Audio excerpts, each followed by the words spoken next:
Hello, hello. Hello. It's bright and early there, huh? It's well, not for us, 7 o'clock. That's early. Yeah. But it's just hit spring, so it's like hitting heat wave already in Brisbane. Oh, right, yeah. It's starting to finally cool down here. I'm just connecting that we're on opposite sides of the planet for the first time ever in my entire life. I know. But yeah, I Like when think you go do like the summer tour in like February or whatever, and you're like, oh wow, it's killer over here. Yeah. that's the worst because that's the end of summer here, so that's when it really gets nasty. I'll never forget that one sound wave or whatever it was, and I was like, it was like Vegas summer hot, and I was like, I'm not wearing a fucking jacket today. And then Yeah. like on the stage beside us, it was the Slipknot guys in masks and full, fucking those things that they wear. And I'm like, oh god, those guys got to go on like that. And there's fire on stage and shit. I'm like, fuck that. Those guys are out of their minds. That was the last sound wave, It was the last Soundwave? That's right. Yeah. When 2015. was that? Wow, has it been that long? Yeah, yeah. So I remember Holy shit. we walked off stage in Brisbane as they were coming to the stage. That's what it was. Yeah. Yeah, and we were walking up to the dressing room, and it was in that little sort of concrete bunker. Yeah. Yeah. Yeah, Exactly. Full bunker. Yeah. yeah. And And then Slipknot's walking towards us. It's quite an image, actually. You're like, ew. we were all walking up. You're actually walking next to me, and I had my daughter with me at the time because you guys were playing with the snakes. That's right. That's right. Yeah. Yeah. Yeah. Yeah. And he turns around and goes, "What? Haven't you seen a guy in a fucking mask before?" It was Mick, Lovely. and she just Lovely. died. She died inside of him, and we're all laughing. It was so good. But That's yeah, funny. Yeah. yes. Mick. Yeah, and those guys are very imposing in those outfits. You're like, ugh. What But was they're it lovely like? guys. What was it like for you? Because you did a couple of fill-ins with Corey there to have the non-masked Corey Taylor on stage with you. Well, we've all kind of gotten to know the unmasked Corey. It's a very strange thing. It's almost like you don't think of that guy as that guy. You know what I mean? It's Yeah. like I remember being on the Static and Stereo tour, and the guys had the our drummer and our merch guy were obsessed with Iowa. I guess the name of the album is. Yep. And I remember being like the first few times they would play it, it was like a math equation I couldn't work out. I'm not sure what's happening. And then those kind of, those hooky Corey Taylor moments would happen. And I go, oh, okay. And then like within like two or three listens, I was like, I think these guys might be geniuses. I remember just thinking like, this is brilliant for what it is. And then Yeah. but it is weird to equate. Like I had a tough time kind of like thinking of Stone Sour and Slipknot as the same guy. I was always Yep. kind of like, it's kind of like, okay. But that said, it's like, when you kind of get to Corey's he's a mainstay of Las Vegas now. Like Yeah. I mean, he's not always around. He's not like at the opening of a letter or anything like that, but he just, as far as being in the music scene, we sort of see each other quite a lot. I really like him as a guy. It was like literally, I was sitting in this room, my studio, going over songs for an upcoming Toque run. So I was going over songs, mostly refreshing, because Yep. but we hadn't done it for a minute. So I was kind of like, okay.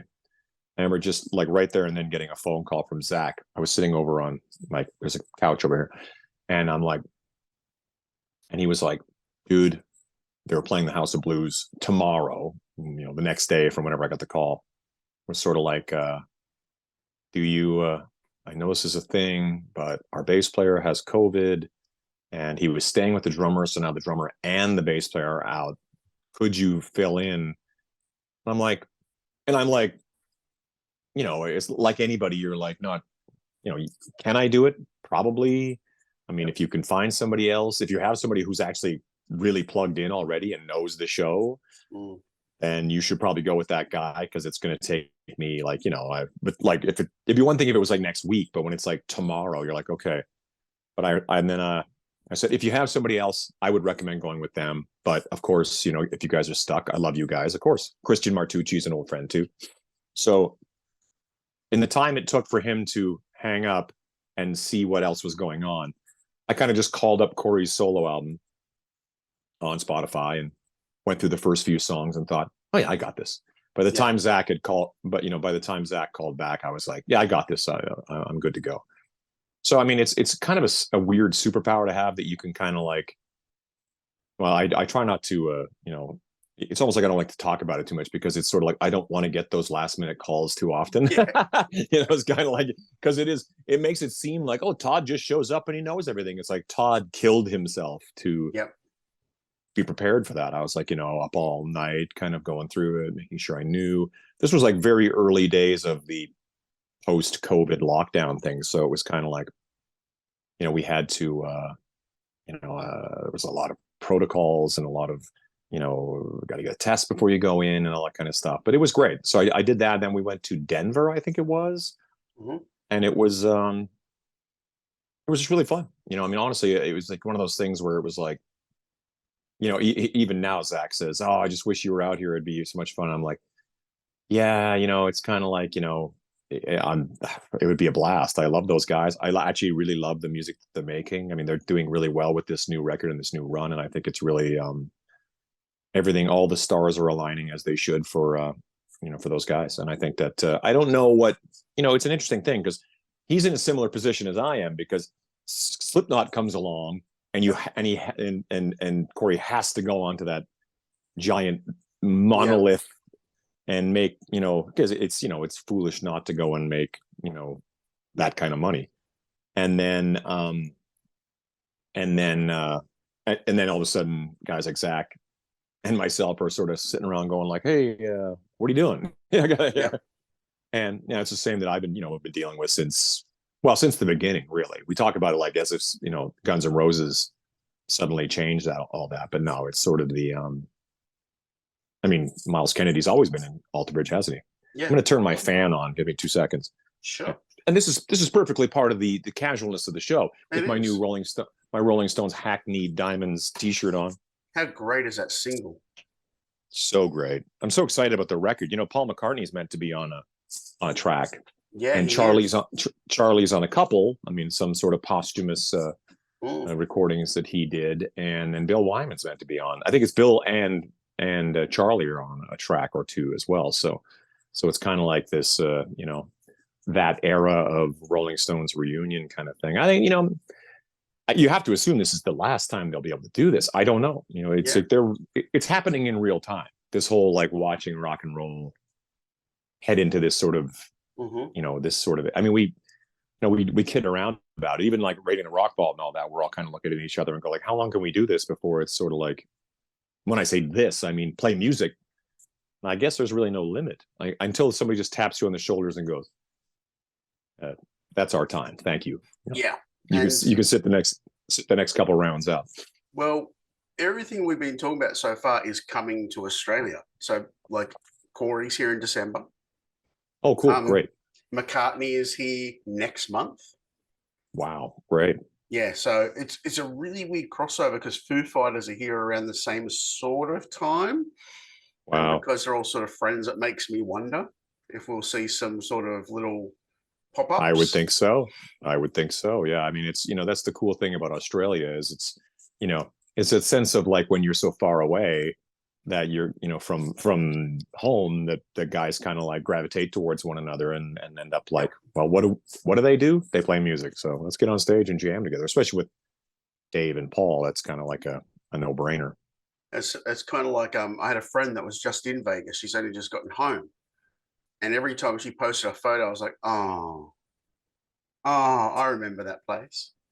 Oh, yeah. Yeah. The sights of Vegas. Vegas is in a perpetual state of change. It's fascinating because when were you last here? 10 years ago. There you go, dude. That's like pre-hockey team, pre-American football team. I mean, it's been fascinating witnessing. And now Formula One's coming here. Like it's in a constant state of it's exploding, like with population and just activity. I mean, Vegas is not precious about anything. It's like, look at this landmark casino. It's been so many great memories. Blow it up. It's, you know, it's like, and they put something else up there because it's not making money, or it's sort of, if it's not moving the thing forward, it's got to go. And well, I sort of appreciate that. Some Australia is coming there next year. Rugby league will be doing 2 exhibition games there next year. Really? Yeah. Who will they? So are you saying they're going to be playing like other Australians will be playing Australians in Vegas? Yes. Oh, that's fascinating. Wow, so, that'd be really cool. Grown men groping each other. Great times. Oh, the homoerotic. Yes. Yep.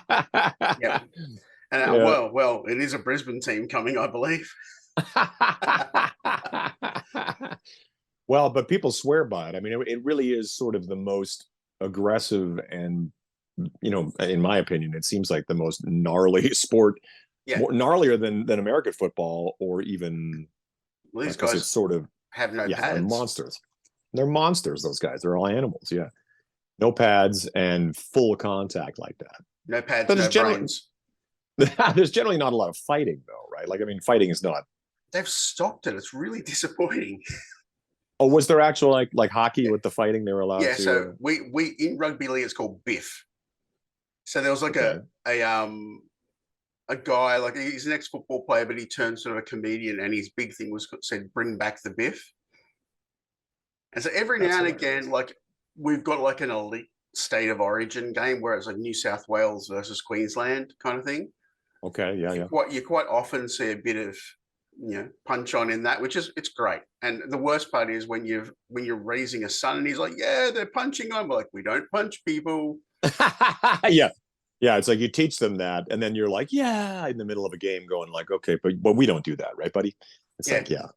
It's the same as hockey. Hockey was like when I was a kid, my brothers with VHS tapes would tape nothing but the hockey fights. So it'd be like they didn't, watching the game was awesome and everything like that, but they would literally like have videotapes full of just brawls. And I remember once in a while we'd go back to them and it'd be like 20 minutes of brawls in one game. And I'd be like, which game is this? Oh, it's LA versus Edmonton or whatever. And I'd be like, these guys fought more than they actually played. But they've clamped down on a lot of that as well. But it does happen, and it's sort of, it is weird. But back in the day, man, in the 70s and stuff like that, there would just be like bench clearing brawls, and the crowd would sometimes jump on the ice. So I would imagine anything as physical as rugby, when you rub someone the wrong way, Yep. it's eventually going to cause someone's ire to get up and start throwing fists. Well, have a biff. The big thing now is pitch invasions from the crowd. Oh, yeah. So they run onto the field and just do a lap of honor kind of thing, and then run back before security get them. So we were at because we had the Women's Soccer World Cup here. Right. We have our soccer mad little boy. So we went to one of the games, and with like a minute to go, this probably not much older than him. I'm gonna say 10 or 11. He was on, and he just it was Ireland versus Nigeria, and he just ran. He made it all the way to the center, high-fived all the Irish players, and then he just this influx of security, and he just hightailed it, made it out up into the stands. Amazing. Succeeded. Well, yeah. I mean, yes. I don't advise it, but I suppose it makes it all the more interesting. Is is soccer still a prevailing sport down there, or would rugby be bigger than that? Well, as someone that sat in a committee meeting for his elite 9-year-old soccer playing son, right? We have. He's 9 now. Cripes. I know. It's crazy. Mental. Well, the other one is 22. Well, there's that. Yeah. There's that too. Yeah. And your height. He was always your height last time. Yeah. Wow, that would be great. I can't wait to see him in person. Yeah. Well, last time he was almost there. Now he is. Yeah, he was tall then. Yeah. How old is he now? 22. 22. Okay. Wow. Crazy. Makes the drummer feel really old because I've got the same birthday. Yeah. I remind him of it every March. It's like, hey dude. I just send random shit to him. But soccer is our highest attended sport in the country, and our lowest funded. Really? Yeah. Well, that's fascinating. So rugby league actually was the lowest attended, like as in amount of players registered, but received the most money. Oh, okay, sure. Yeah. So, but that it's a fascinating thing to me because being from Canada and living in the US, everything is sort of such an objective point of view. I don't follow American football. I don't really even have any interest in it. It's like I don't really fully understand it. I'm kind of like, I follow hockey, because I'm Canadian, and but I've always been fascinated with soccer because it's such a it just seems so grueling to me. Those guys are running hightail the whole game, and I'm like, what the hell? And I find the fact that you can get knocked out of Premier League into like out of the, it'd be like the Raiders here in Vegas getting knocked down to like a college level or something like that. I'm like, what? That's a thing. That seems like real stakes involved in a game like that. Yeah. Well, yeah. Whenever you're in Australia next, I'll get the 9-year-old to give you the Reader's Digest version because it will completely fuck your mind. I'm in. I'd love to hear about it. Well, I think it's actually now the highest sport in the world for like the amount of people that play it because it is a very world game. Absolutely. That's what I mean. Like as soon as you step out of the United States or out of North America in general, Mexico, well, Mexico's technically North America, but as soon as you cross borders, you're like, it's all soccer. Like, I mean, I've got all these soccer jerseys that over the years through Argentina, they give us a jersey almost every time I go there. And I'm like, it's a big deal. And with Leo Messi, Leo Messi's sort of taken it to a whole other level in the same way that I suppose Beckham did in his own way.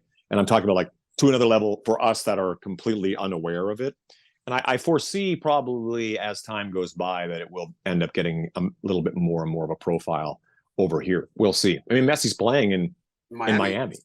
Yeah, it's fascinating. Yeah, and like doing, definitely raising a lot of awareness of the games. So I find it fascinating because it's such an interesting, it all comes down to money. It all comes down to sponsorship. It all comes down to, the Super Bowl football, by my objective opinion, watching as huge as basketball is in this country, which I think is another sport that I've kind of fallen in love with now that I'm in the US is the NBA. But football, I've always been kind of like, I don't really, but when you see like the Super Bowl is going to be here in February, which is bananas. Of course, I probably won't be here, obviously, but it's going to be massive for this town, and it's in Las Vegas we're talking about. It's going to be, and that's sort of like the pinnacle of all sports in this country is the Super Bowl. So it's going to be nuts. I don't know if they've announced. Have they announced who's playing in the middle of that? No, but everyone's championing for AC/DC. That's right. Yeah, Akadaka. Akadaka. Yeah. That would be so awesome. AC/DC in Vegas for the Super Bowl. That'd be great. Well, considering that's the American sport with an Australian band playing, and there's an Australian sport playing in 2 weeks with a big giant makeup wearing American band playing the pre-show. That's true. That's true. Which is going to be interesting to see them basically blow up a landmark stadium in Australia, which they will do. Oh, absolutely. Is this supposed to be their last trip? It is. It is. So basically they had Where are you at with all this? As close as you and I are to the thing, I'm still kind of like, my wife and I are talking about trying to take a trip to see one of these last shows. And I'm like, yeah, okay. I'm always up to go see Kiss, but there's a part of me that still just doesn't believe that it's really, I'm waiting for like, a Kiss residency to be, in Las Vegas to be announced, like, for 2024 or something. Well, not that I would really fault them for it. I mean, obviously, like Motley Crue came back with no apologies whatsoever. It's like this will never happen again. We've signed a contract. It's illegal and binding. And then all of a sudden, yeah, we're coming back. Yeah. And we're down one member, but whatever, we're back. You're like, okay. With Kiss, it's sort of like, and Aerosmith, this is an interesting conversation, just talking about Paul McCartney and all that, witnessing in real time Kiss fading away and Aerosmith fading away. And at what point do we, when a lot of these guys aren't getting any younger, some of these other guys we talked about, the Stones, I mean, how much longer can this go on? I don't know. It's it's fascinating to consider that, like, by the time we're in our 60s, it's going to be like, damn, where is everybody? Where'd everybody go? I actually think they're done touring. I'm firm on that. I think they're done touring. Kiss. Yeah. This final show was actually, everyone thinks it just came out of nowhere. It was being organized when they were here this time last year. Sure. Because Paul accidentally let it slip in a meet and greet that, we'll be back next year for a one-off show. So it was in the pipeline then. Oh, okay. So they already had it kind of. Yeah.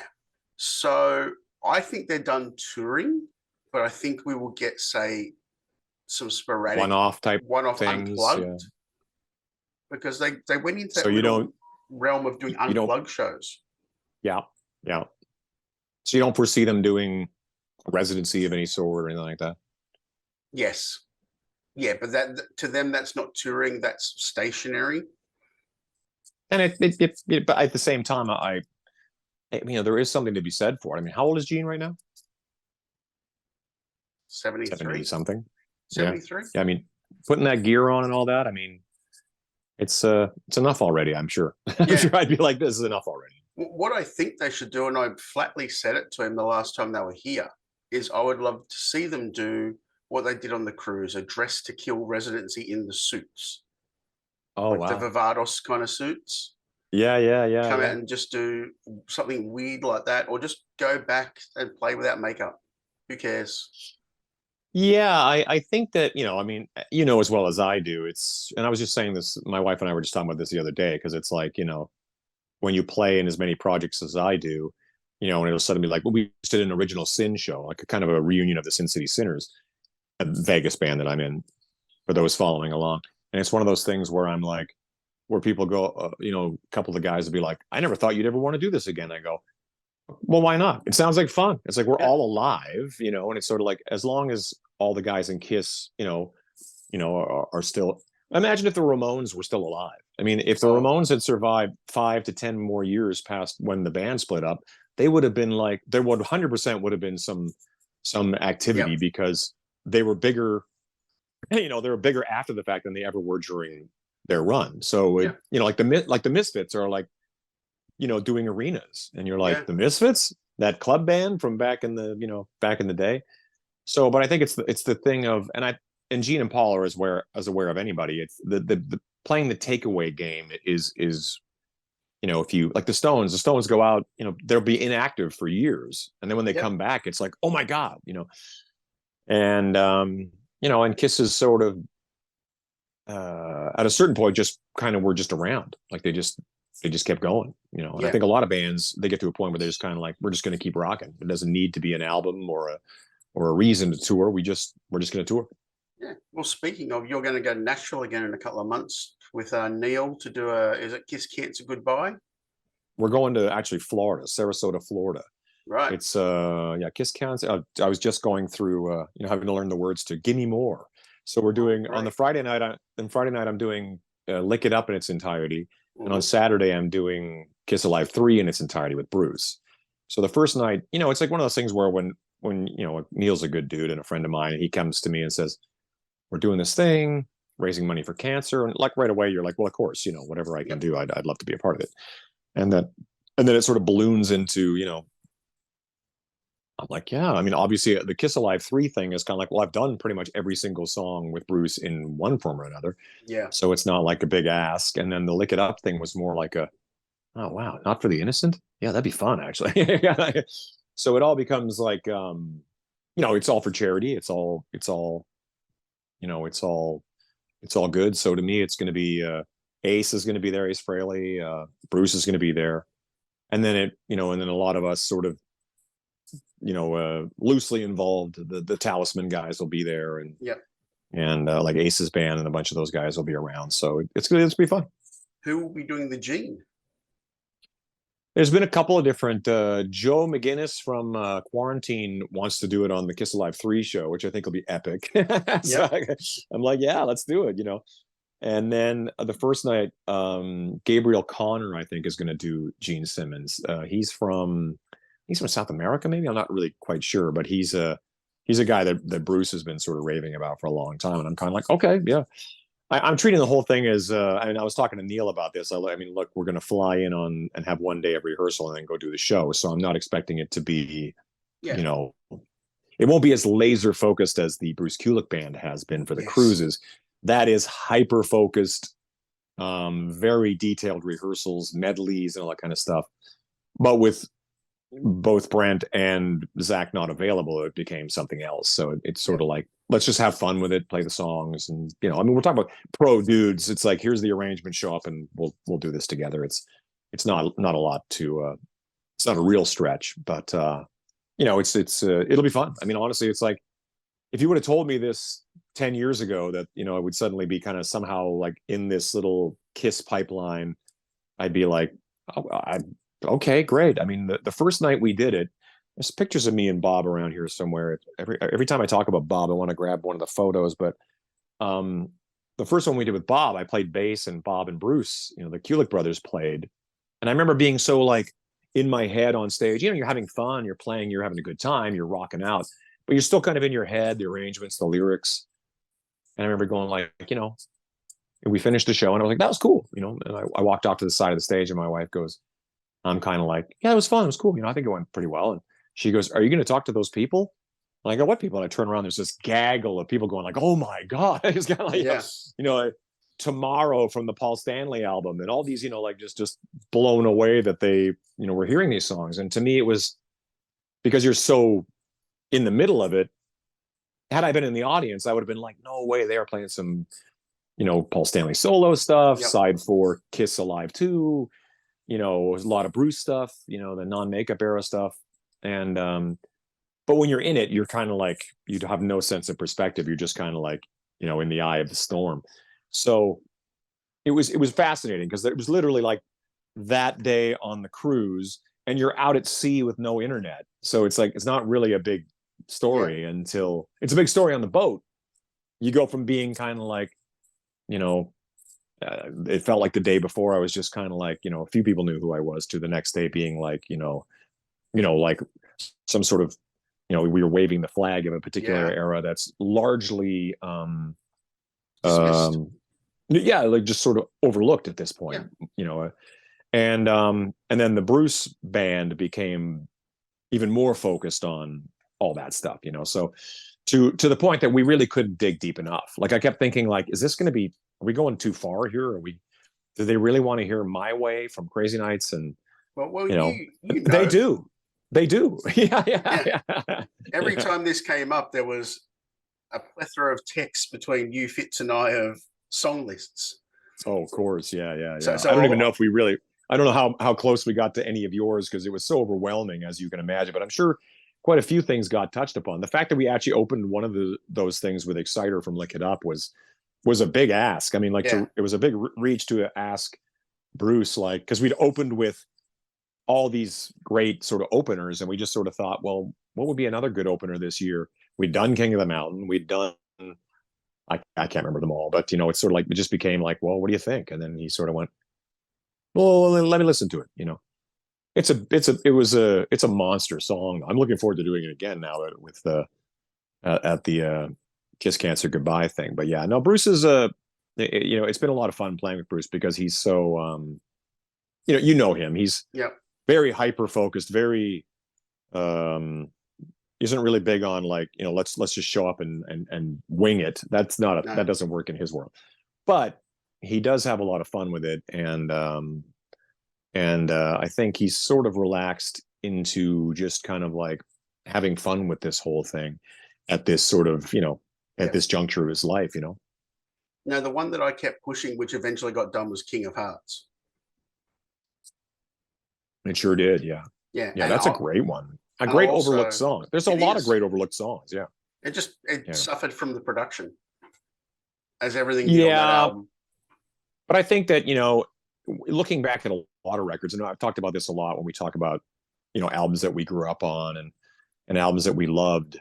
Sometimes you go back and there's sort of like almost a checklist of like, well, it's a great song, but the production isn't great, or there's some sort of, you know, like that big gated snare drum is really distracting, and sometimes just the production of that era sometimes doesn't age well or whatever.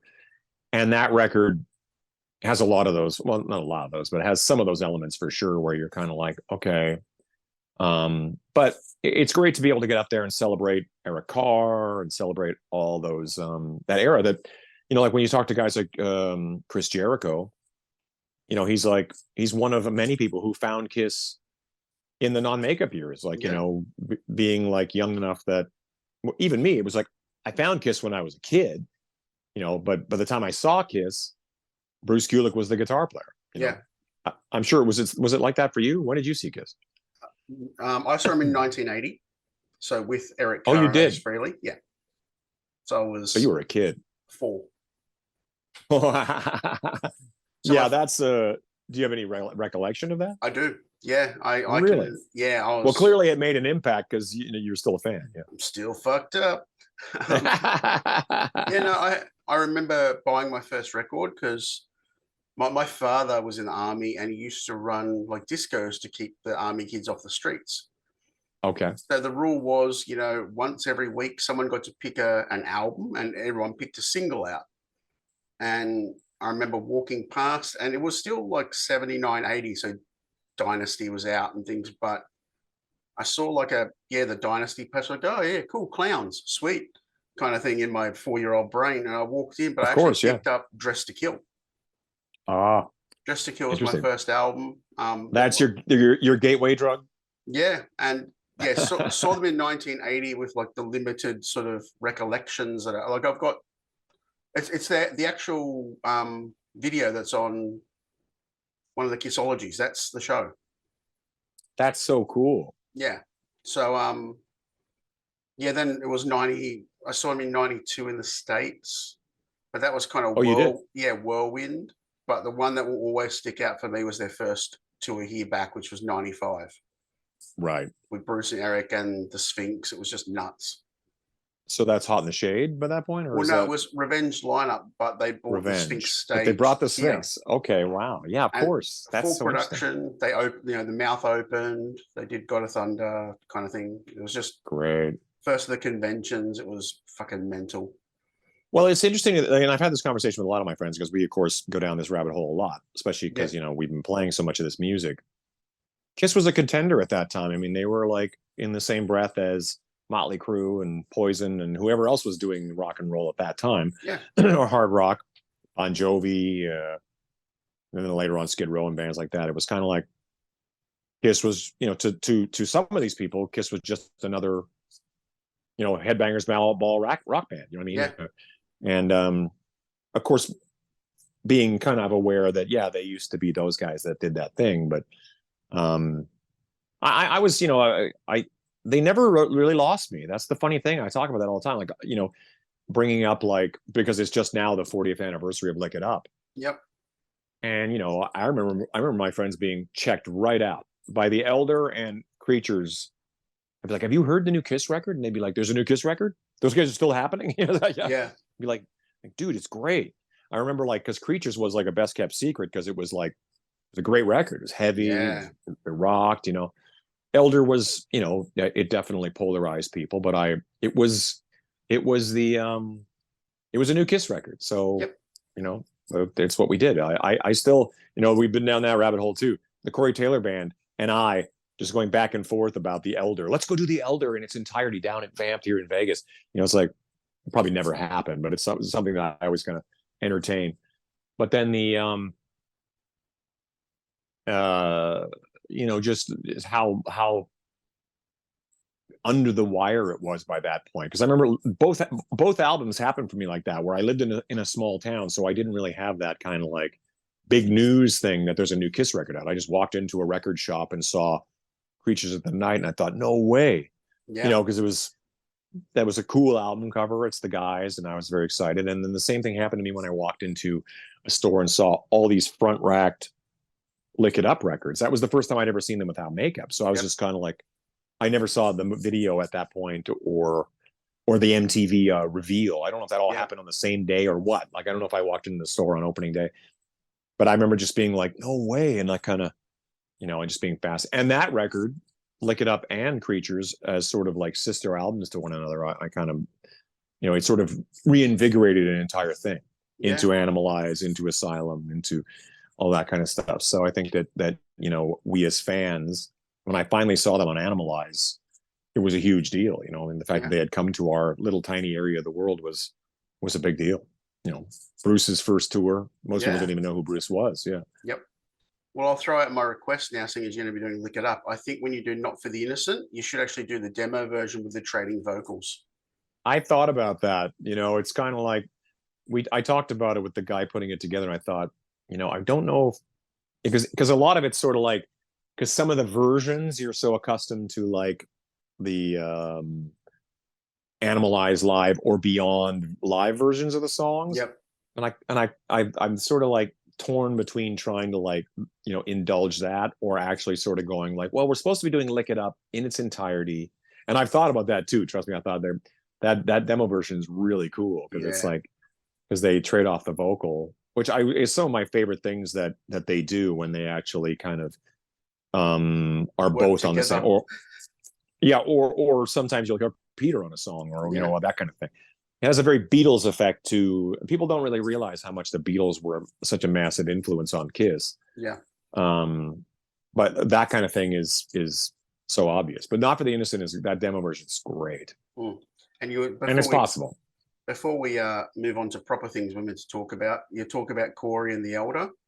I've got this thing that I'm thinking about doing when he's here is anytime I cross paths with him, I'm just going to play the opening of Fanfare as I walk past him, just repetitively.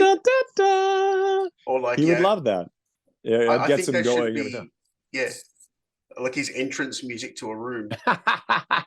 I'm surprised if they don't use that as the entrance, like their walk-on music.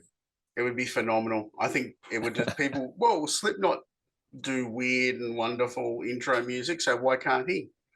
Of course, yeah. All right. Well, I have threatened to do, because Christian Martucci's a huge Kiss fan, and Zach obviously, and I'm like, I want to do, and of course everybody's like, I'm in, let's do it. Yeah. Well, it'd be a labor of love. I don't know that we sell one ticket. The reality is we probably sell a lot of tickets, and a lot of people would probably come to see it. Yeah, tickets. Yeah, people would come from all over to see The Elder in its entirety. It would be hysterical. The Odyssey. What is the first song technically in the actual real arrangement? Isn't it The Odyssey?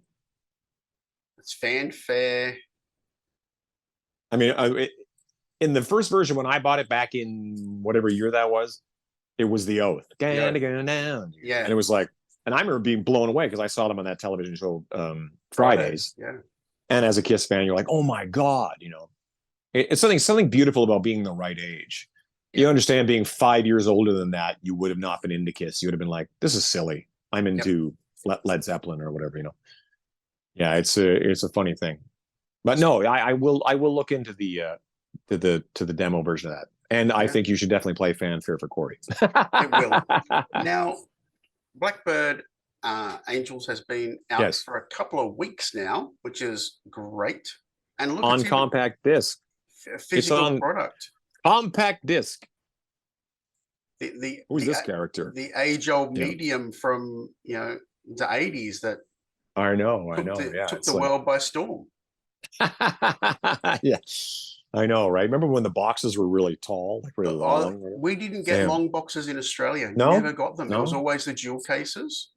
But that makes sense. I actually have to say this now because every time I think of compact discs, I laugh. Because my dad was like the first in our sort of community to get a compact disc player. Oh, wow. And it was touted to him by the salesperson that basically these new lasery compact discs were basically indestructible. And so he has his friend around because they were both in the military band. And he grabs this compact disc, he goes, you wouldn't believe it, it's indestructible, throws it, and it just shatters into a million pieces. And I was just like, walked off. Virtually indestructible. Yeah. Yes. What did your dad play? What did your dad play? He started just as a snare drummer and then went to a drum major. So wow. Cool. That's awesome. Yeah. Hence why I got indoctrinated into playing drums. Into the drums. Early, yeah. But yes, that newfangled compact disc of yours. Yes. I've been living with it since release. And it's I got it from the get-go because we talked and you said it's really Zeppelin-y, like it's got a really cool modern day Zeppelin. You said, well, Traci's a Zeppelin nut. Yeah, but it was on purpose. Yeah. The more I hear it, the more I don't go, oh, it's Led Zeppelin. It's got its own sound, but it's got some really great vibes. But sure, How did the dots get connected?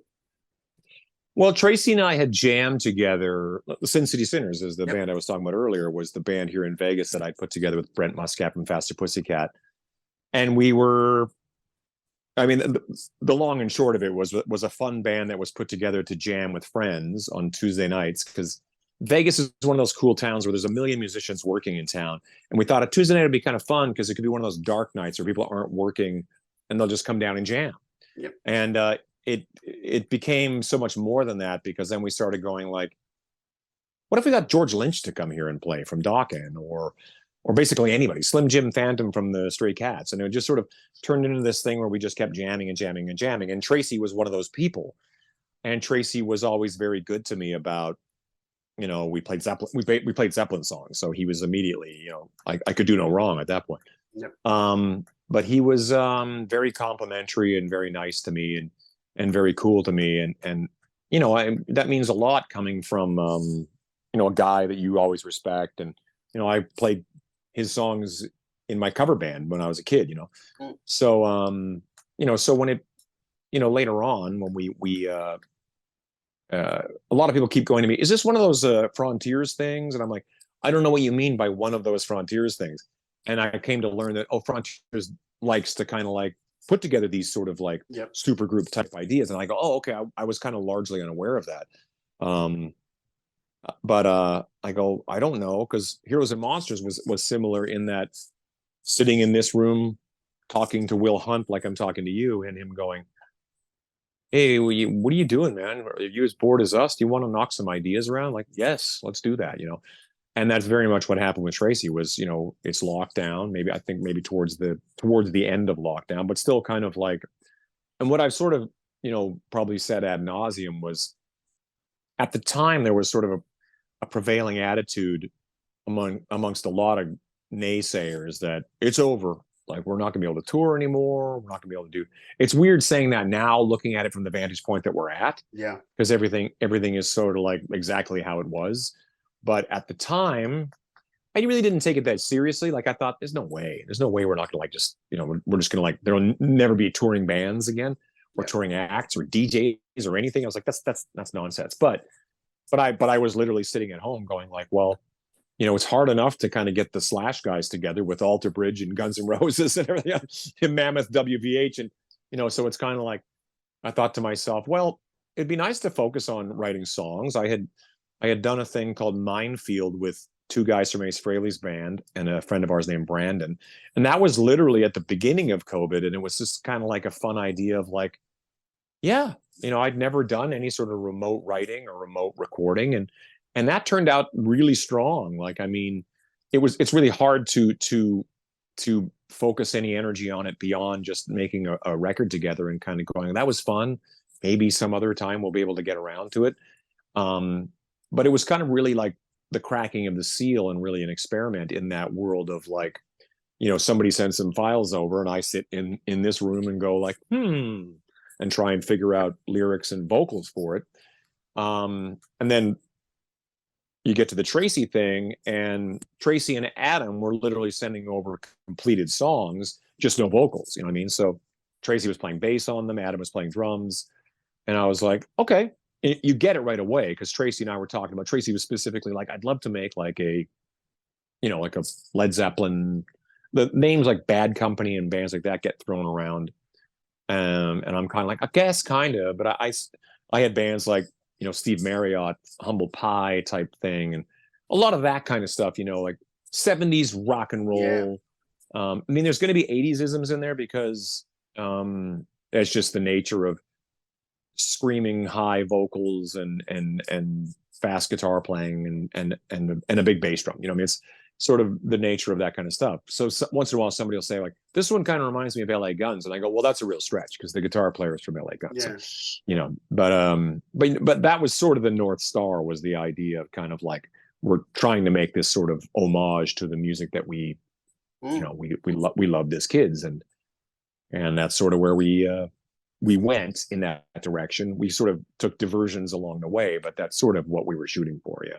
Yeah, I got a bit of Glenn Hughes, Deep Purple era too. There's definitely, I mean, no matter what I do, there will always be a little Glenn Hughes in there. I mean, funny now, like when I think back on, you know, that's when you think about like when we were kids getting into music, that even Mach 3, Deep Purple was a long time ago. It was like already kind of, but I always loved Glenn Hughes it was easy to love David Coverdale, but it was something about like, man, when that other guy comes in, holy cow, he's a powerhouse. Yeah. And I've sort of been, sort of living in that world as Miles Kennedy's Glenn Hughes in a much smaller way. But it's sort of like people say it to me all the time. It's kind of like you're the Glenn Hughes and he's the David Coverdale. I go, I suppose, I'm not singing entire sections of songs usually or anything like that, but I am doing covers and stuff during the show or whatever and that kind of thing. But being able to step out and do that, yeah, Glenn is always he's a big hero of mine. So that's definitely in there. Yeah, and as you said, you got Adam Hamilton drumming, Yes. and he's got a long history with Tracii, but he's also a really amazing producer. He is, yeah. Sam Koltun.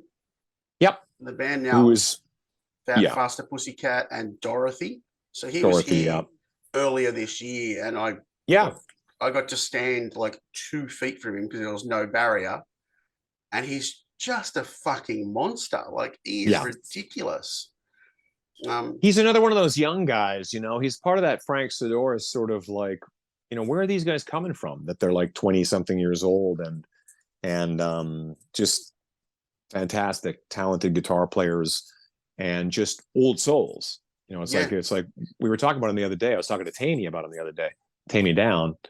And he goes, it's weird because he's such an awesome guy. He has this sort of innocence about him, like he's 16 years old. And then I go, yeah, but he's also got this old soul thing. He goes, you're absolutely right. Like, it's kind of like when you're playing with guys your own age, it's usually really easy to throw the ball. He catches it and throws it back, that kind of thing.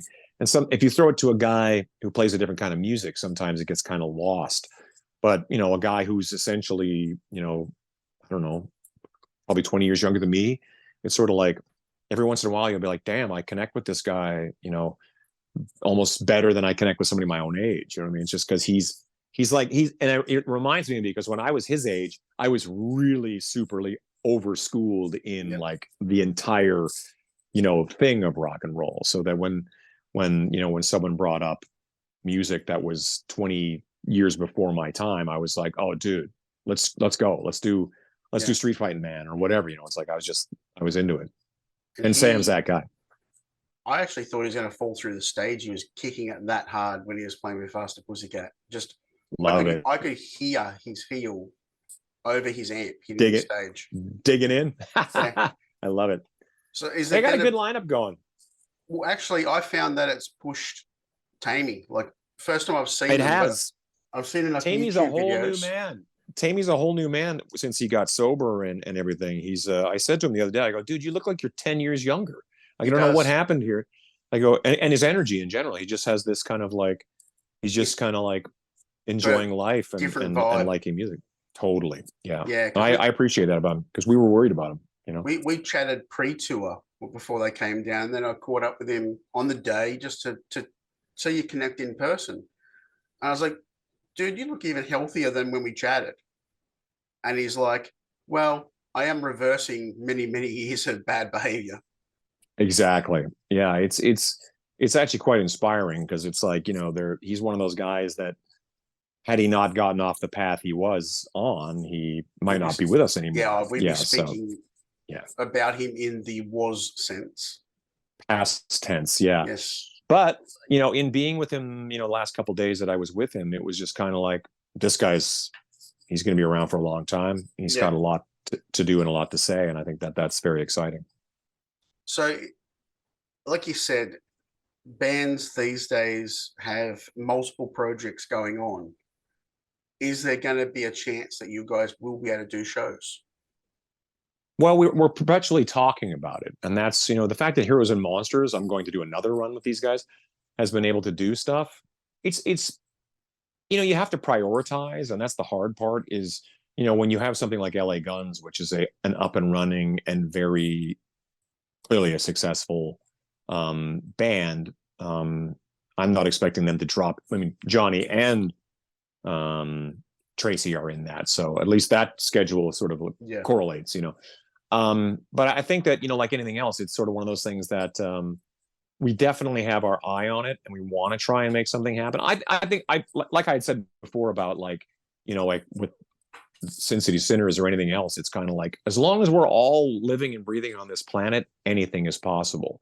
I know that sounds like I'm sort of coming up with broad excuses, but it's sort of like, you know, the reality is that everybody has commitments that they've made, and we have to, you know, honor those. And then if we can find those windows, which, you know, trust me, you know, the Slash band from the beginning in 2000, this will be, you know, going on 14 years now, where we had to kind of, I was thinking about this back then, because the weird thing was that Creed had done a reunion run in 2010. I don't know if you remember this, but, and so we suddenly had full access to Miles Kennedy.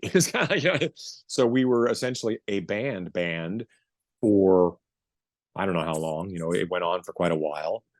And then, but he'd always been a member of Alter Bridge. We were always, you know, that was a given that he was still the lead singer for Alter Bridge, and as he should be. You know, nobody had any intention of taking him away from that.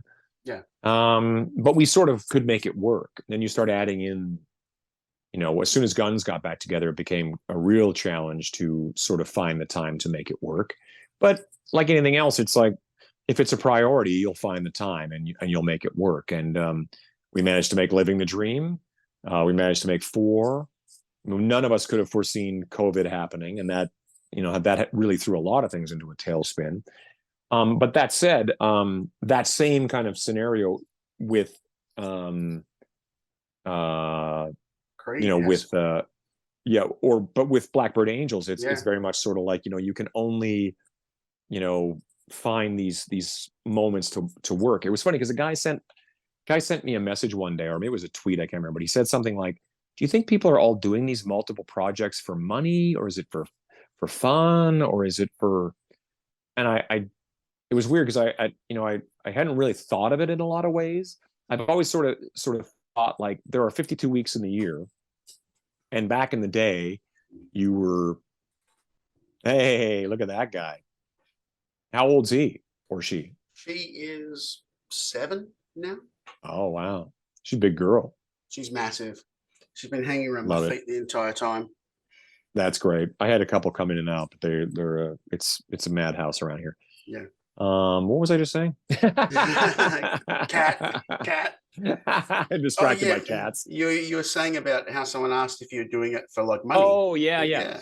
And I sort of, you know, there was a time where you could be 17 years old or 23 years old or whatever, and you put a band together, Kiss or Aerosmith or something like that, and then you're 73 years old and you're still playing in the same band. Having come up in a time in the 70s and 80s when you could actually make a living selling records and selling all that kind of stuff, you know, where touring was just a part of the business. You know, the selling of records was a big part of it. Touring was a big part of it. Then I think what ends up happening is you take away that entire, I suppose, revenue stream, if you want to get all kind of, you know, capitalist talking about it. But the reality is, it's like everybody has to make a living. Yeah. And I'm one of those people that's just wired to be like, what am I doing today? Today I'm talking to Andrew, and I got to learn the lyrics to Gimme More and A Million to One. And what's the other song? I don't know. There's a third one that most of the songs I'm pretty good on, but there were 3 that I really wanted to sit down and kind of analyze from Lick It Up. But, you know, that's kind of like, that's how I sort of am wired, that like, if I'm not, you know, my calendar is such that it's like gig, you know, gig, couple days here, gig, you know, it's like, I just kind of I like to be working. I like to be, I get weird when I haven't been playing for a while. So like stuff like Raiding the Rock Vault here in Vegas, I'm thrilled to be able to kind of come home and be like, oh, I get to play tomorrow night. I never really have that kind of thing. Like, what kills me in Vegas is guys say stuff like, you know, oh, I'm working Thursday night, I can't go, I go, dude, you're not working. You play music. You're playing Thursday night. You know, it's like, it's a constant sort of like, you know, you have to remind yourself that I'm thrilled we get to do this. I mean, it's a great thing.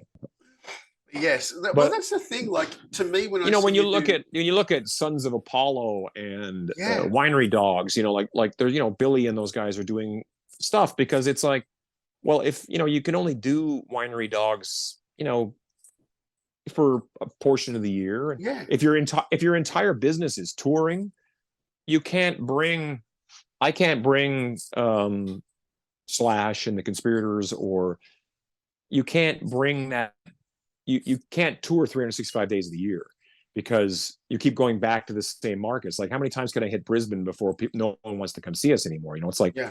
so that, and that goes for all these bands that we do too. So what ends up happening is that you sort of start splitting it into like, you make a record with this, it has its cycle, and then you have to do something else. Yeah. And back in the day, if you were in Kiss, you just toured and toured and toured, and you went and made a new record, and then you toured and toured and toured and made a new record. But it's just different times, you know. So to me, it's kind of like it. The fact that COVID happened really created all this excess time, in a sense, that, that I was kind of like, yeah, I'll make a record with my friend Will and Steph and do Heroes and Monsters. And yeah, Tracii, let's do that.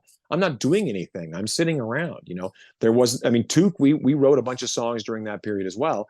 But with Corey going back to Shania Twain for a tour, it sort of like put that on hold for a minute. And it just sort of makes everything kind of like, you know, and then the Guns N' Roses thing and the Alter Bridge thing is just sort of like, well, I'm going to kind of, you know, have fun doing whatever until whatever kind of comes along and starts prioritizing my time, or monopolizing my time, in the sense of, if because when you, I know when we do the Slash thing, it's sort of like, it's all encompassing. It's not kind of like, you know, it'll be a casual tour. It's never a casual thing. Slash, you know, we make records full on. We tour full on. Like, it's all, it's not like nothing's casual. It's we're doing this, you know. And when you do that, you're committed fully to that project until it's done, you know, or to that cycle till it's done. And maybe I'm looking at this the wrong way, but like Raiding the Rock Vault for you, we were talking about sports earlier. I feel like Raiding the Rock Vault is like your training. You know, it keeps you in match fitness. It's what, you know, I didn't really thought of it that way, but Zach brought that up one day. He goes, it's like the dojo, dude. You got to go down there and do your thing. And it has been for me, because I never want to get rusty. I never want to get those barnacles on the hull. You know what I mean? So I like to try and stay sharp. And but it also gives you a sense of purpose, that, you know, tonight I'm going to go down and entertain some people. I'm going to play the best I can play, because it's like every time I walk on stage, I'm going to phone this in tonight. This is going to be no problem. It's like, you never know. You never know. And as a vocalist, because I'm a vocalist in that show, you walk in and you go, you know, maybe I have a bit of a cold, but, you know, hopefully, you know, I can get through this, and hopefully I can, you know, walk out the door at the end of the show feeling like I did my best and the audience had a good time. And I've long ago let go of the idea of, like, you know, there are shows you just know that didn't go well because it's, you know, the snare drum broke and the monitors were shit and, you know, all that kind of stuff. But I've done a lot of those shows where it felt like every possible thing went wrong. And I've walked off stage and had somebody say to me, dude, that was one of the best shows I've ever seen. And you'll go like, my perspective means nothing. Like, it really honestly doesn't mean a damn thing. So, and then there's been other nights where you feel like that was a good night. And somebody will say, dude, the sound was off, sounded terrible. And you're like, oh, Craig, well, you just don't know. You know, it's like, so you kind of learn, oops, sorry. You learn to let go of all the, you know, all the that stuff. It's just kind of like, you know, I just like playing music, and it's really, honestly, and I really am grateful that I get to do this. And on many occasions, you know, I feel like, you know, I feel very fortunate that this is all I have to do. And there are times where I go, do I want to sit down and learn? Like, you know, just this past weekend, it was learn an LA Guns set, a Sebastian Bach Skid Row set, a Faster Pussycat set, and a Rat set for Stephen Pearcy. And I was like, of course, I'm more than familiar with all that music, but I'm also a perfectionist that I want to sit down and know the shit. I don't want to go in there and be like the guy that's kind of like, I didn't really learn this one. I'm like, no, I want to make sure I'm like 6th degree black belt ninja ready to play this shit. And so I you know, I tend to take it way too seriously. And with this too, like getting ready to do not only Kiss Alive 2, which is basically a double album, but getting ready to do Lick It Up, the album in its entirety, is kind of like, to Kiss fans who know that music inside and out. I can't go in there and be like, you know, You know, just kind of like, I don't really know this one very well. It's like, dude, you got to go in there and give it your all.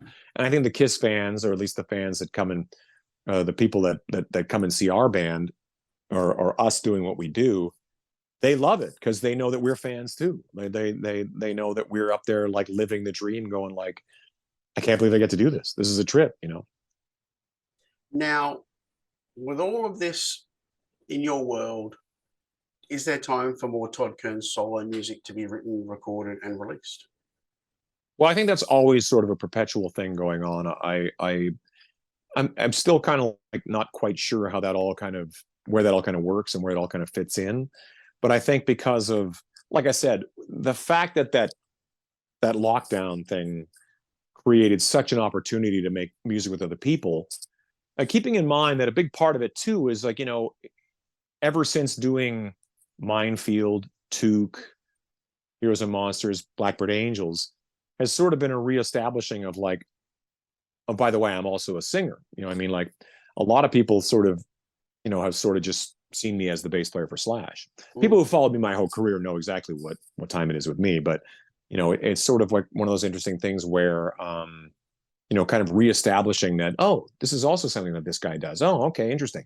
And that's been kind of the fun part of doing that.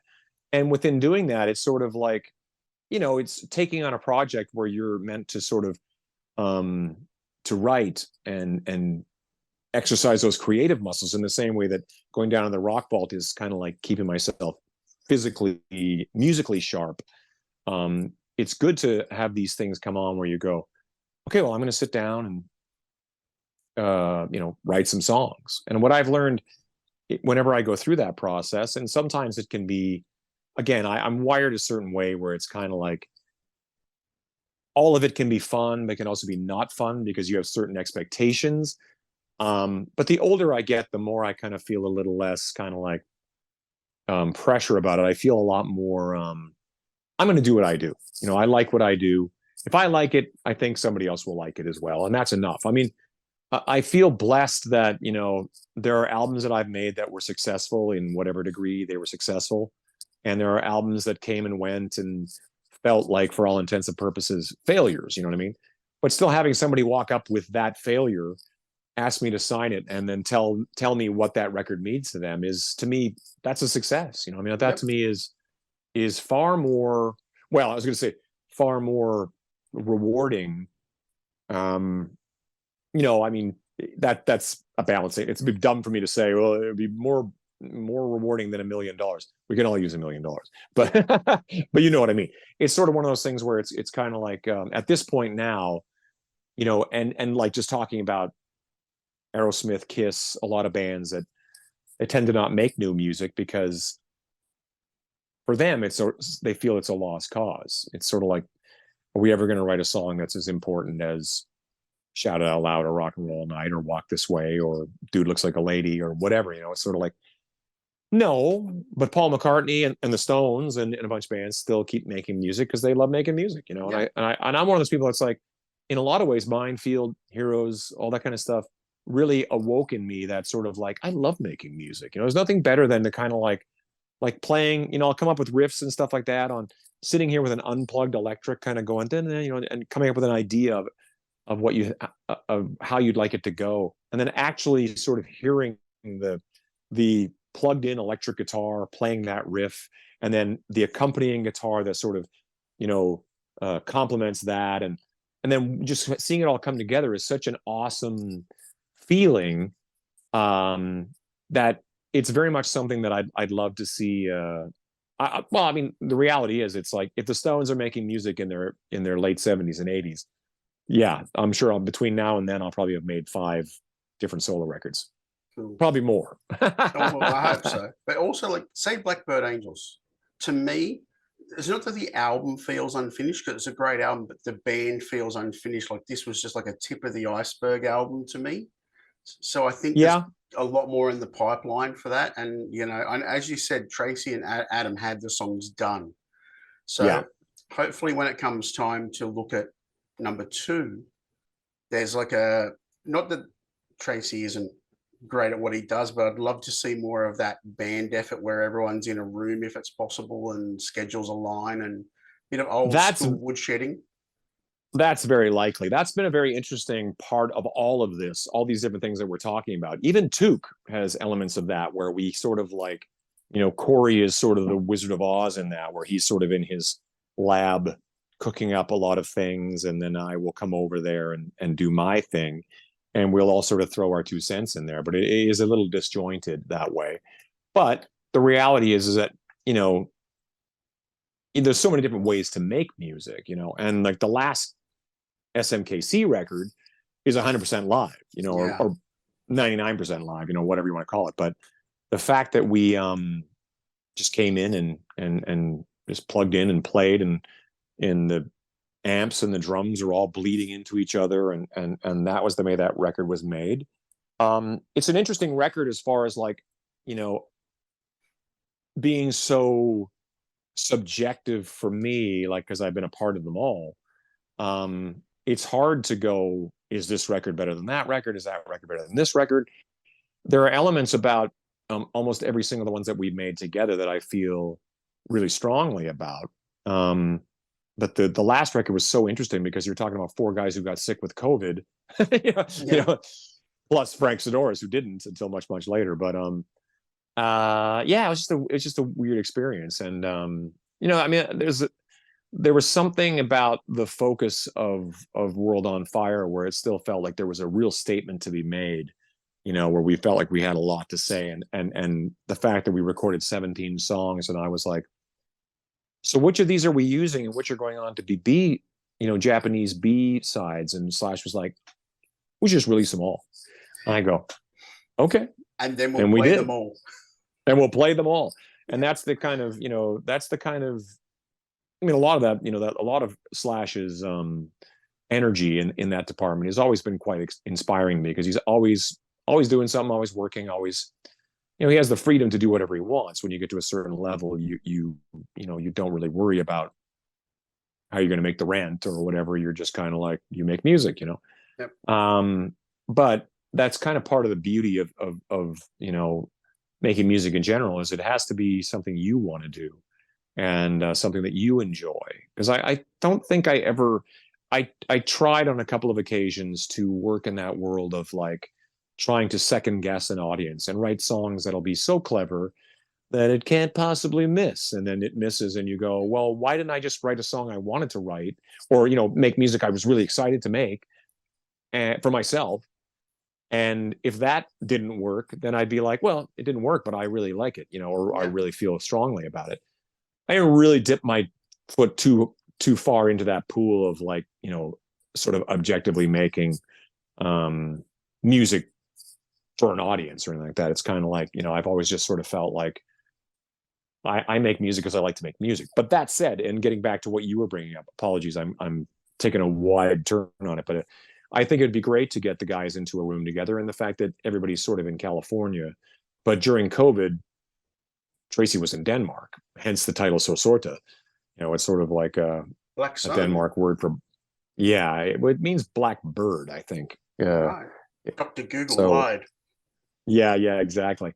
But it's sort of, I think that was a big part of it too. So it's very likely that's actually very interesting that you bring that up, because there's a part of me that kind of feels like, as difficult as it is to get schedules together, there's a part of me that kind of feels like, it was so much fun making the first one, and so quick, like it wasn't really like a, what's the word?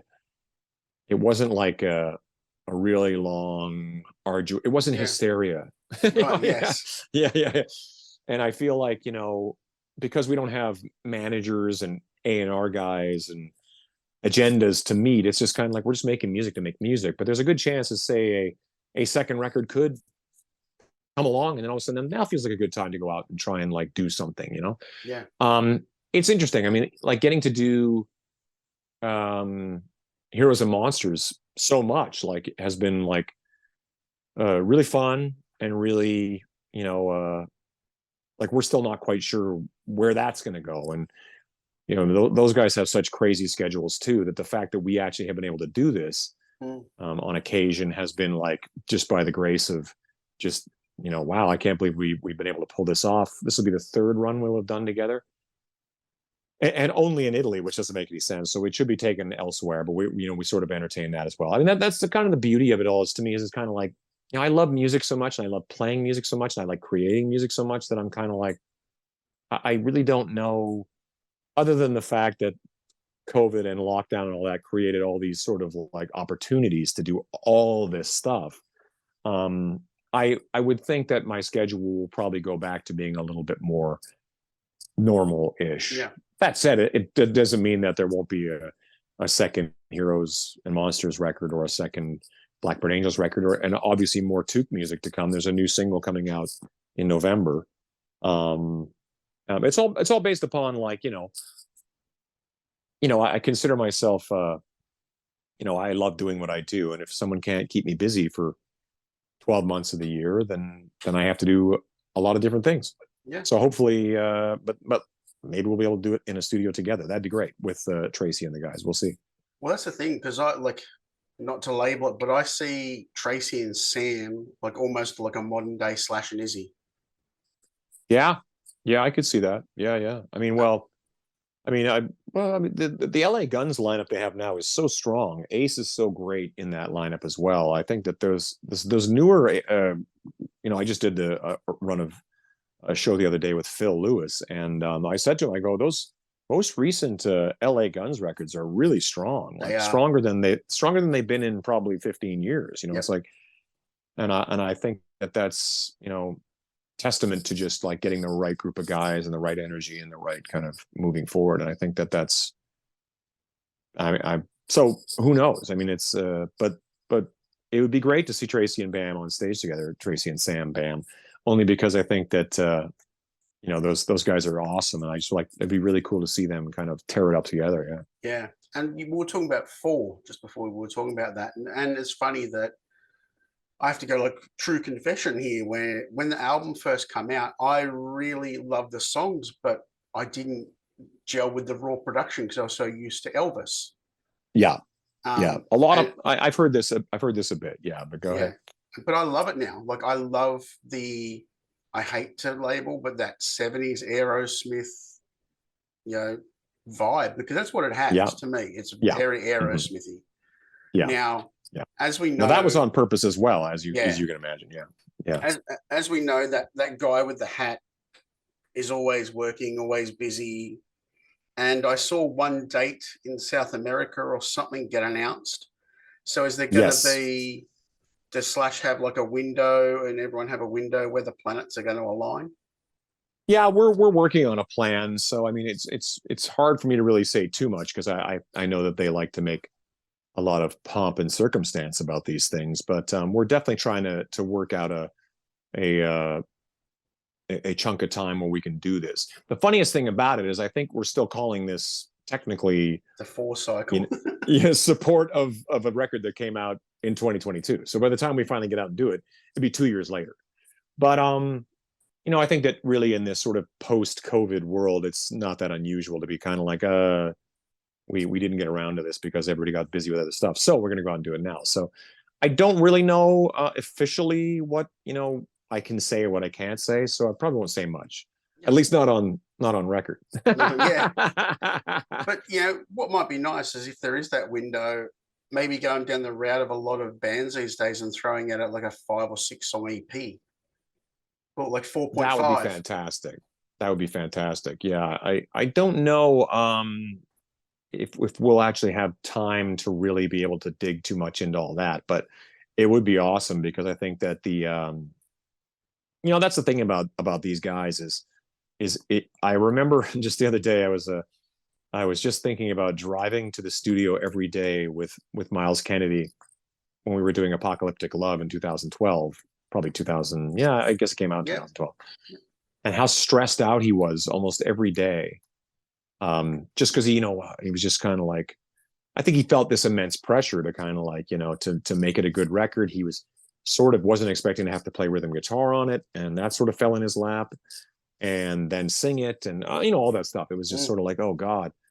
And but as the years have gone past, I saw him just sort of mellow into like, he said to me on the last record, that I can't kill myself anymore. It's like often I'll come up with something and I'll sort of go, sort of like, and I know what this is like, where you have that feeling of like, can this be better? Can this be this? Can it be that? And you sort of find yourself, I don't know, like it's like you've made the cake. I'm going to just tear this whole cake apart and remake it. And it's kind of like, the cake was delicious. Why did you ruin that cake? Yep. But I think a lot of that, sometimes in dealing with guys like Elvis, who was a bit more sort of there in the kitchen as it was being made. Dave Cobb was a totally different kind of producer. And he was so much more about the vibe, about the overall experience of the record, not so much about like, we definitely did a lot of arrangement stuff and whatnot, but it was definitely a vibe thing. Like he was like not interested in recording us individually. Like I was like, no, we should be in a band. Like we would have those conversations like, are we sure we can do it like this? And it was like, well, the Zeppelin records and the Black Sabbath, Yep. Aerosmith, all those records, all our favorite records were recorded exactly like this. Jimi Hendrix, or whatever. And I'm kind of like, okay, that's all I had. All I needed to hear was like, all right, well, let's do that then. And that was kind of part of the fun of it was, it's like when I was talking about Blackbird Angels, it's kind of like we were heading. Led Zeppelin was the destination. If we kind of veered off that path a couple times and didn't even make it to Led Zeppelin, but at least we had a plan in mind. And when you brought up like Aerosmith for SMKC4, it was sort of like that was very much on purpose. Like we were very much trying to capture this moment. And Miles would have sang the whole record live too if he hadn't fallen ill. Yeah. And but I think he had done 90% of the record live, and that says something. That says a lot, really. I mean, he's a monster. But he's gotten so much more comfortable. I think that's what I was trying to address was how comfortable I think he and Slash are at making music, and the idea of an EP or a song or anything like that would be fantastic. I just don't know. I don't know if we have the time to really. It feels like we have all the time in the world, but I'm such a realist when, it's as 2023 is wrapping up. Regardless of what anybody says, I always feel like when September comes around, it's over. It's like the embers, September, December. Like I just feels like it's starting to shut down. Yeah, it's like, Dude, we're moving on. Christmas decorations appeared in the shops 2 weeks ago. Ouch. Yeah, I'm not ready for that. That's when you walk through and you go, the fuck is this doing? I know. And we're already like, it was, quite a while, having to make plans for Christmas and making plans for everything else. It's just the nature of what happens at this time of year. So to me, it's kind of like, in the blink of an eye, how it is, just like, boom, you're like that thing that was projected. Well, like, to be honest, like that thing I just did this weekend with Phil and Tammy and Sebastian, all that was so far in the future when it first came up that I was kind of like, yeah, we'll get around it. And then the next thing you know, you're like, that's happening. That life is so funny that way. All these things projected into the future just suddenly arrive, and you're like, holy cow, okay, well, here we go. But that's kind of part of the fun of it. So I would love to see SMKC be able to kind of, that's the fascinating thing about because every once in a while I get this kind of weird feeling like, I don't know if we'll ever get a chance to really to focus on it on the way that we used to focus on it. But at the same time, I think I thought that in 2000, I remember going down to Australia for the first time and being like, wow, I've never been to Australia before. 2010 with it wasn't SMKC, it was just Slash featuring Miles Kennedy. And, it was kind of like back then I felt like, we'll do this, we'll support this 2010 Slash solo album, and then we'll all go about our business. We'll go back to and so we're going on 14 years later, and it's sort of like, it's still kind of like, oh, this is happening again. And it's like I said before, it's like, I think as long as everybody's sort of alive and doing stuff, it just creates the opportunity that at some point something will probably happen. And it might mean, it might be a hiatus that can go on for 5 years where somebody, everybody gets wrapped up in other things. And then suddenly it's like, hey dude, what's going on? And the next thing you know, it's sort of, moves into the next stage of like, we're writing songs and who knows what's going to happen. And I think that's true of, like, even like my band, The Age of Electric from Canada, we broke up we got together in 89 through kids, and we broke up in 1998. So we made it 9 years, and we most of us didn't even speak. Well, my brother was in the band, so we spoke, but we just kind of like all went about our business. And but then as life happens, it just sort of, you find your way back to each other. And we did a reunion run in, I think 2015 we did a show, and then 2017 we did a run. And it was like, if you would have told me in 90, maybe 2000, 2004, I'd have been like, that's never going to happen. Yeah. There's, and it just sort of, and I've just come to realize that, well, I mean, look at the Not in This Lifetime.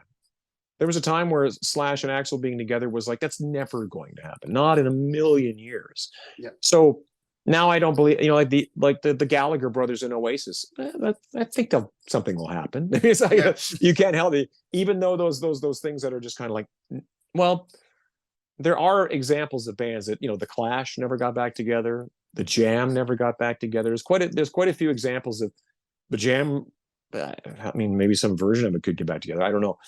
But, when I remember when Joe Strummer died, it was just this kind of terrible feeling like, oh man, it would have been so awesome if the Clash could have done something, but the fact that they didn't was heartbreaking.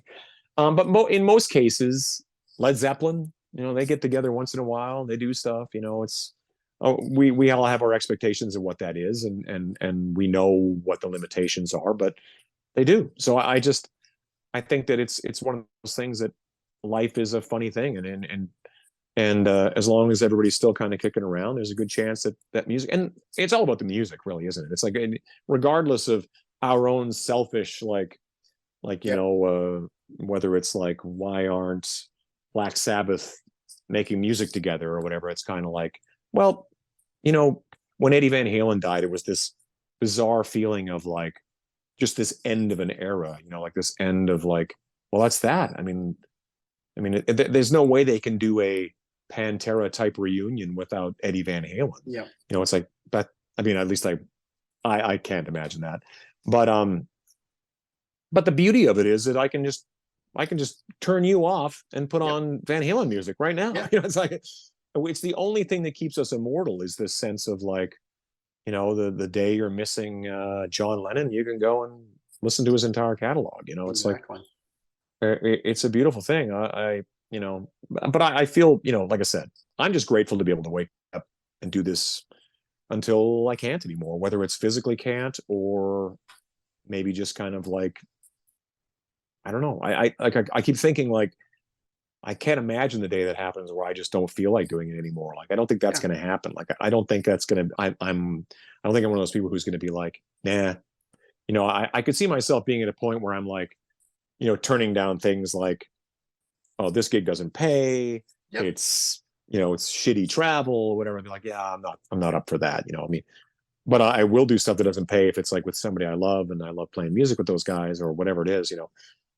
It's always different factors, but I think that I feel fortunate enough to be able to do this. It's like, I still get crazy looking at guitars and going like, oh, I want to do this, but I would change these pickups, and it's just the same as it's always been, and I think that it will probably remain that way until I'm an old man. Has that Dan Electro made an appearance on anything yet? It's right. It really has. It's right there. Yeah. Right now, it's covered in backstage passes in a red Power Ranger thing at the moment. But it comes out on occasion. I put some flat wounds on it. The guy in the Raiding the Rockvault show, he started playing one. He just sort of said, because the show opens with like from 60s, show is from 60s to the 80s. And he was playing his whatever he plays. And he was like, I just wanted to get something more 60s-ish for the beginning of the show. And I go, that thing sounds great. I was like quite taken aback. I go, have you done anything of this? He goes, no, it's a red one like that, the Longhorn Dan Electro, and it just rips. We opened the show with My Generation with that bass solo, and I'm like, that thing sounds great.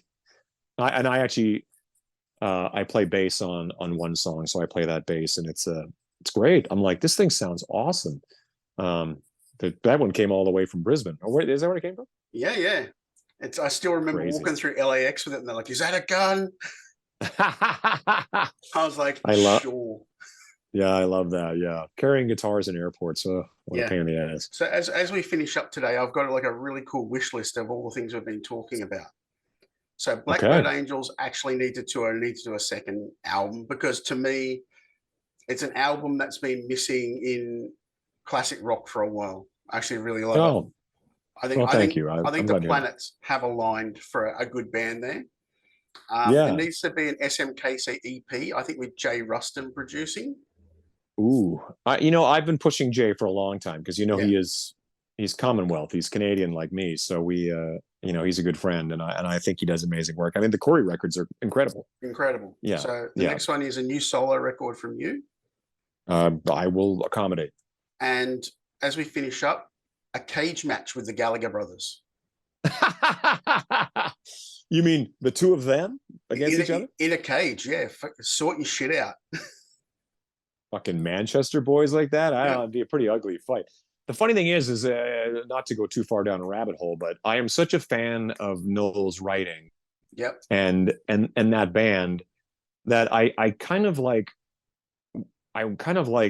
as the band kind of went away, I sort of followed Noel, and I know, but I was in Manchester in 2019 on the last time we were over in England, and I remember saying to a friend of mine, I go, it's just amazing how a band like that comes along, changes everything, and then just goes away. I mean, what's going on? And then my friend said, well, the new Liam Gallagher solo album, because I mean, they did a band called Beady Eye without Noel, which was cool, but it wasn't, it didn't quite have the impact. And they said that it's actually like doing really well. Like it was #1 in the country. I go, really? I go, why am I not aware of this? And then I just went, just like, now I'm like, they're one of the last bands where I'm kind of like, I think the reunion of this band could be gigantic. I mean, of course it would be, and especially in the UK.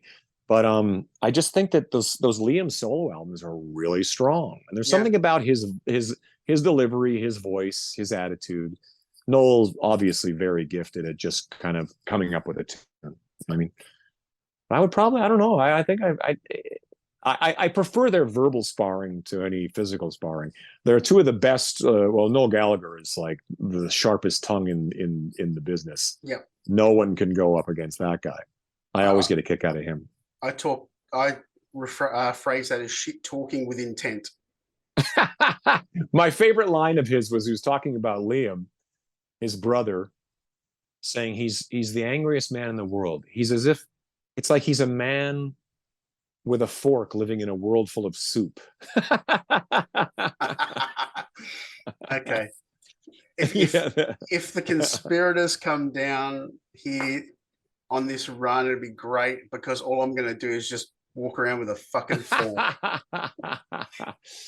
That's such a, I don't know. I think only the English can come up with an expression maybe that's an old Manchester expression or something, but just that guy, when he says something, it cuts to the core, yet you find yourself applauding at like, yes, he could just like, it would totally take the shit out of me, or take the piss out of me, and I would be like, bravo, sir. Even better, I will get a shirt printed up with the soup Nazi from Seinfeld and hold the fork.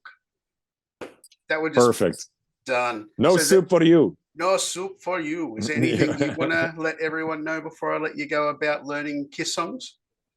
Yeah, I mean, learning Kiss songs. It's the funniest thing about for me is it's really funny how like that stuff's just all in there. When because sometimes Bruce would shout, he'd like send up a text of and a title that I'd be like, which one is that now? I would often be just like, sounds great. And I go home, I go, oh, of course I know that song. Because sometimes I haven't listened to Hot in the Shade or Crazy Nights in years, But yeah, no, it's like learning Kiss songs is just fun. I mean, like I've been pretending to be Paul Stanley my whole life, so why wouldn't I, have the time of my life doing it in front of people? Tall Stanley, exactly. Yeah, he's the king. I mean, honestly, it's like people say things to me all the time, like, you should replace Paul Stanley, or I'm like, dude, I would be honest with you, and I think I've never really said this to anybody else. I really believe Paul Stanley is irreplaceable. I really don't believe that. I don't think anybody else can do that. We've all, even Paul has said, I've seen a great Gene Simmons impersonator. I've seen a great Ace Frehley impersonator. I've never seen a great Paul Stanley impersonator. No. I've seen pretty good ones, but and like when people say that to me, I find it very flattering that because there's something to be said about being able to kind of sing those songs when Paul was at the peak of his ability. Yeah. And I think a lot of guys couldn't touch him. A lot of guys can't touch him as a front man. His entire vibe. I just think Paul Stanley is 100% irreplaceable, and I don't know what they're going to do without him there. I think to me, it's never going to be the same.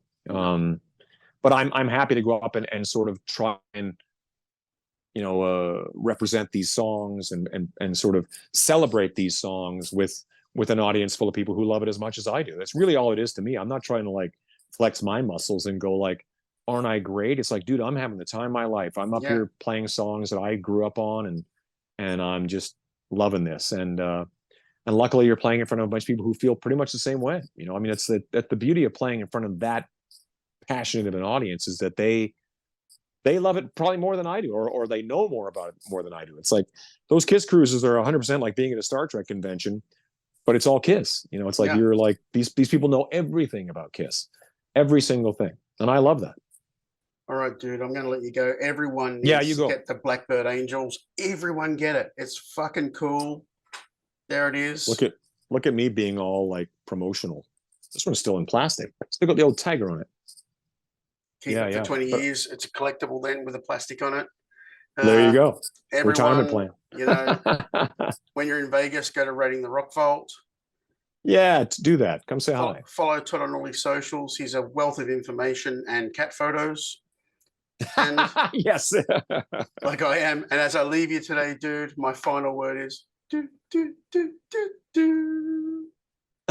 What is that? Fanfare. Oh yeah. I don't have the pitch. All right, man. I'll talk to you. Man. Well, soon. hopefully we'll see you soon. Fingers crossed. Fingers crossed. See you, man. Big love, Daddy-O. Bye-bye. Love you, bud. Bye.